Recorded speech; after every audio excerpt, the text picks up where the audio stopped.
Thank you very much, Mr. President. Mr. President, members of the Senate, last April we witnessed a major shift in social policy in this state with the Supreme Court's decision to allow marriage to be something other than between one man and one woman. 7 justices struck down legislation which was passed overwhelmingly in bipartisan fashion in 1998. What we have now is 2 branches of government, the legislative and the executive on record saying one thing, and we have another branch of government, the judiciary, that is ruled differently.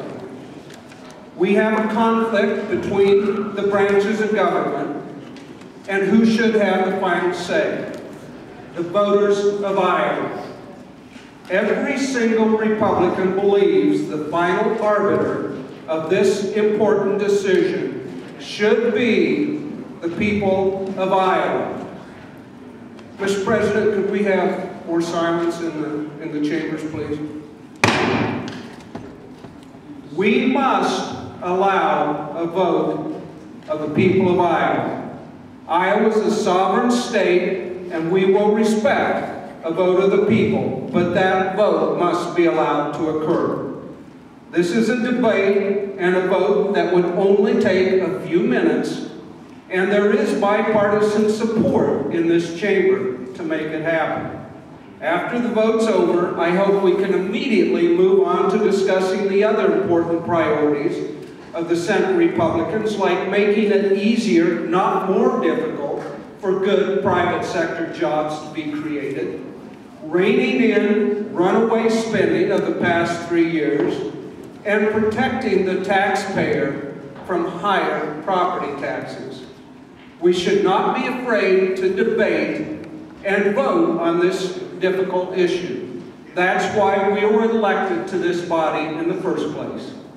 Iowans are tired of being told by their elected officials back home that they support giving Iowans a vote, only to have them come down here and do the opposite.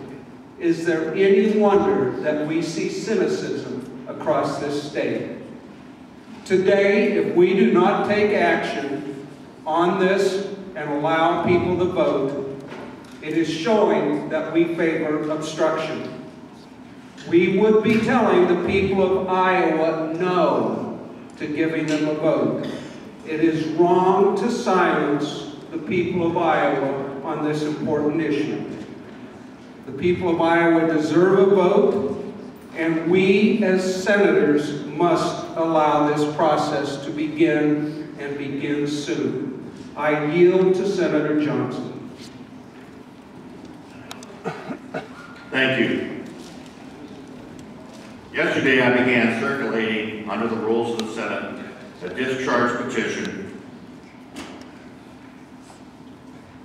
that has a single, simple purpose, and that is to move Senate Joint Resolution 2001, the Iowa Marriage Amendment, to the floor for an open and honest debate and an up and down vote. To give Iowans their voices and their votes as provided under Article 10 of the Iowa Constitution. This has been a bipartisan effort all the way back to 1998. I'm here today to say that the petition remains in my hands, but regret to report that we are short of the goal of 26 signatures required to move the process ahead and hear from the people of Iowa.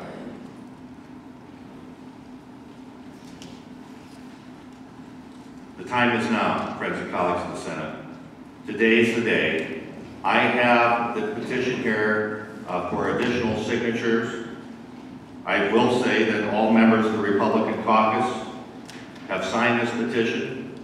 We want to continue to move ahead on a bipartisan basis.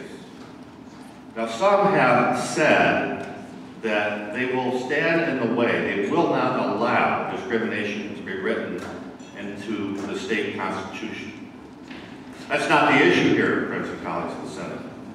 The issue is, do you want to stand in the way that you will not allow the people of Iowa, their voice, and their vote on this issue, their constitutionally given right under our state's founding document.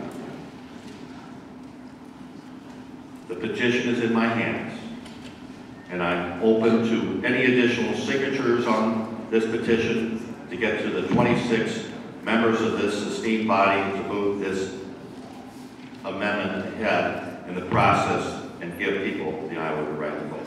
Thank you. The chair would recognize Senator from Black Box, Senator Goff.